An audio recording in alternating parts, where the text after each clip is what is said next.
semua, kalian tahu nggak nih tentang sejarah matematika di Cina? Atau kalian penasaran nih bagaimana sih matematika bisa berkembang di Cina? Kalian berada di video yang tepat nih teman-teman.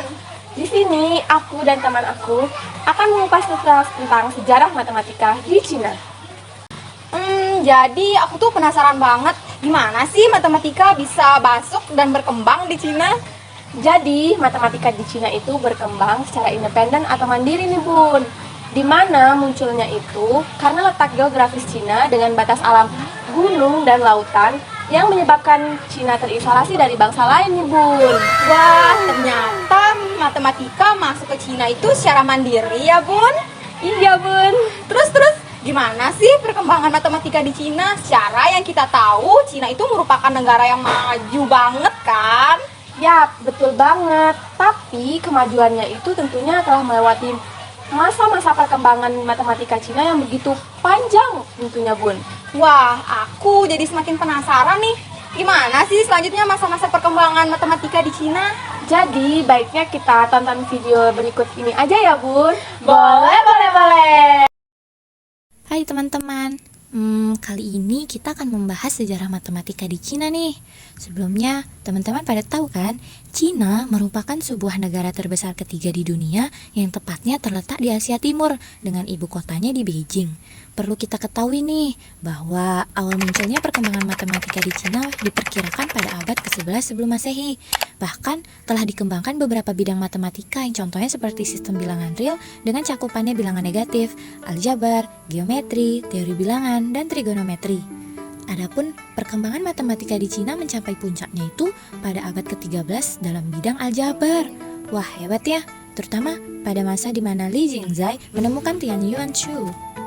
Nah, selanjutnya, perkembangan matematika di Cina itu melewati berbagai macam masa.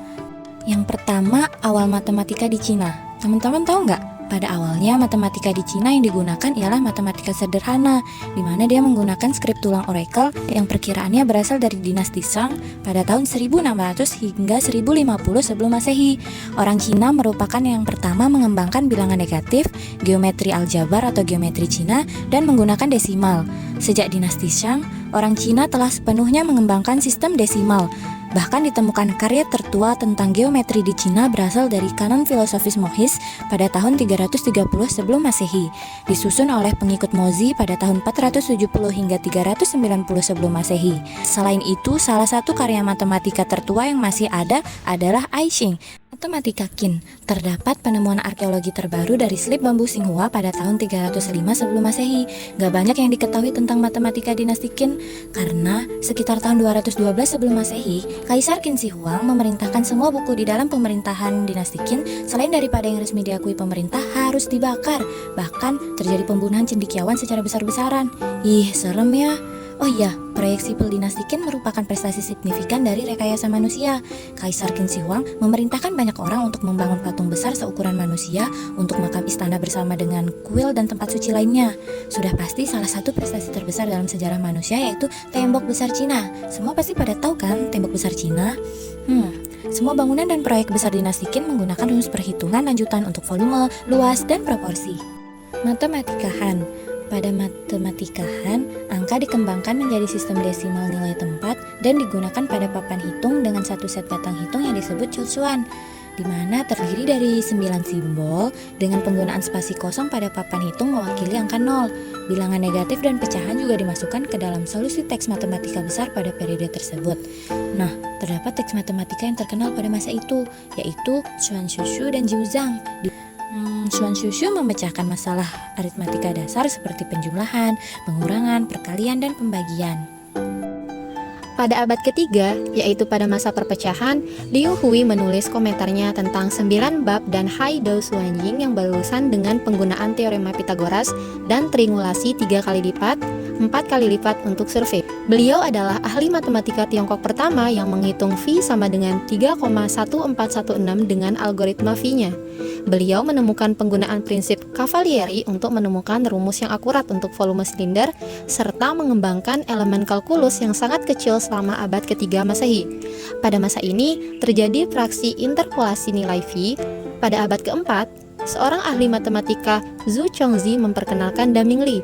Ini digunakan untuk memprediksi banyak siklus kosmologis yang akan terjadi dalam suatu periode waktu tertentu.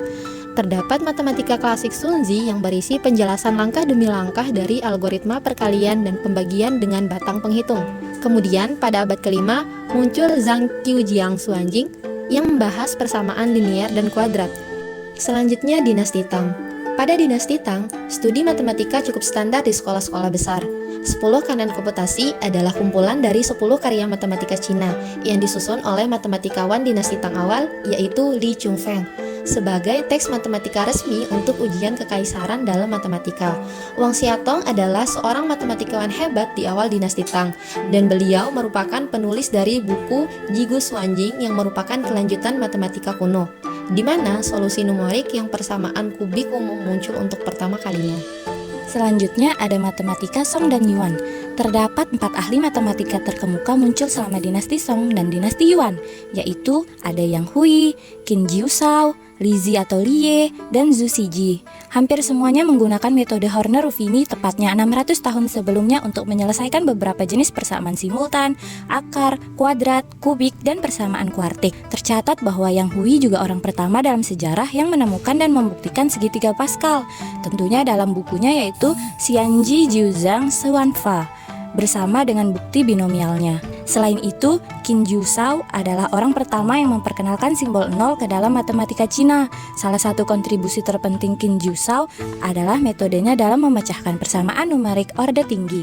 Nah, selanjutnya ada dinasti Ming, di mana pada masa itu penguasa Ming yang pertama pada tahun 1328 sampai 1398 yaitu dipimpin oleh Zhu Yuangchang, di mana pada masa pemerintahannya secara umum ia gagal memperkembangkan matematika Cina karena perubahan kebijakan yang dilakukan. Akan tetapi, para ahli pada masa itu berhasil menciptakan alat komputasi yaitu sempoa. Sempoa mudah dibawa dan digunakan dengan cepat dan akurat. Bahkan, perhitungan sempoa menginspirasi terbitnya karya baru para ilmuwan seperti Xuanfa Tongzong, yaitu sumber umum metode komputasi yang diterbitkan oleh Cheng Dawei pada tahun 1592. Dinasti Qing. Masa kejayaan dinasti Qing tercapai pada masa pemerintahan Kaisar Kangxi. Pada masa pemerintahannya, matematika Cina menikmati periode singkat dukungan resmi terhadap 3 ahli matematika terkemuka. Salah satunya Mei Gousheng, berhasil menyusun Suli Jingyun, yaitu memberikan pengenalan sistematis pada pengetahuan matematika barat. Di waktu yang sama, ia juga mengembangkan Meishi Chongsujiang, yaitu ringkasan ensiklopedis dari hampir semua sekolah matematika Tionghoa pada masa itu. Wah, ternyata seru banget ya bahas perkembangan matematika di Cina. Yap, bener banget Bun. Tentunya di balik panjangnya masa-masa perkembangan matematika di Cina, terdapat banyak tokoh-tokoh yang berjasa di dalamnya Bun. Kamu mau tahu nggak? Mau tahu dong. Yuk simak videonya. Pada sis. Tokoh ilmuwan Cina. Yang pertama Zhang Heng. Zhang Heng berasal dari Nanyang, Henan, Cina. Masa hidup beliau dari 78 Masehi sampai dengan 140 Masehi. Beliau merupakan ilmuwan yang sangat menonjol di masa dinasti Han Timur. Beliau menciptakan alat pengamat gempa bumi pertama di dunia, yaitu seismoskop. Karya Zhang Heng dalam bidang matematika yaitu merumuskan phi untuk menentukan volume bola. Yang kedua, Zhu Chongzhi. Zhu Chongzhi atau yang lebih dikenal sebagai Zhu Chongqi merupakan seorang ahli matematika dan astronomi terkemuka dari Cina pada abad kelima. Beliau lahir di Jiangkang tahun 429 sebelum Masehi. Salah satu prestasi Zhu Chongzhi dalam bidang matematika adalah beliau berhasil mendapatkan nilai phi sampai 7 angka di belakang koma, yaitu di antara 3,141596 dengan 3,141597. Selain itu, beliau bersama anaknya juga berhasil menyelesaikan perhitungan volume bola dengan prinsip Zhu. Yang ketiga, Qin Shi Huang. Ying Zheng atau yang biasa dikenal dengan Kaisar Qin Shi Huang lahir di ibu kota negara Zhou, yaitu kota Handan pada tanggal 10 bulan 1 tahun 259 sebelum Masehi. Beliau merupakan ilmuwan pada masa dinasti Han. Pada usia 39 tahun, beliau menjabat sebagai Raja Negara Qin dan Kaisar dinasti Qin selama 37 tahun. Prestasi terbesar beliau yaitu membangun tembok besar yang saat ini kita kenal sebagai tembok raksasa Cina atau Wanli Changcheng. Yang keempat, Liu Hui. Liu Hui adalah tokoh ilmuwan matematika terbaik pada masa Cina kuno. Beliau tinggal di negara Chao Wei saat periode 3 kerajaan dalam sejarah Cina. Pada tahun 263 Masehi, beliau menghitung Phi menggunakan algoritma.